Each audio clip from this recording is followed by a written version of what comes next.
শতরূপে সারদা বই থেকে পাঠ। এবারের বিষয় আনন্দরূপিণী নলিনী রঞ্জন চট্টোপাধ্যায়। পরবর্তী অংশ।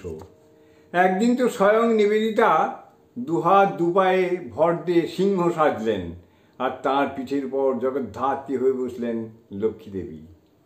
সেই মুহূর্তে নিবেদিতার কি মনে পড়েছিল, একদা স্বামীজি তাকে ভারতে আহ্বান করে চিঠিতে লিখেছিলেন, ভারতের নারী সমাজের জন্য একজন প্রকৃত সিংহীর প্রয়োজন।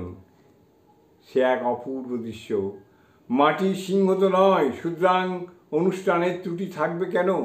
নিবেদিতা সিংহের ডাক নকল করে গর্জন শুরু করে দিলেন। উপস্থিত সকলের সঙ্গে সারদা দেবীও হেসে লুটোপুটি। নাচে গানে আসর মাতিয়ে তোলার অসাধারণ ক্ষমতা ছিল লক্ষ্মী দেবীর। সাধারণ নাচ গানের সঙ্গে বিচিত্র পোশাক এবং চরিত্র অভিনয়ে তার খেয়ালও ছিল বিচিত্র। একদিন পুরুষের ভঙ্গিতে মালকোচা দিয়ে কাপড় পরে তিনি সাজলেন বলরাম। সেই পোশাকে পরিবেশন করলেন বলরামের নৃত্য। জয় মা। জননীং শারদাং দেবীং রামকৃষ্ণং জগদ্গুরুং পাদপদ্মে তয়ো শ্রিত্বা প্রণমামি মুহুর্মুহুঃ।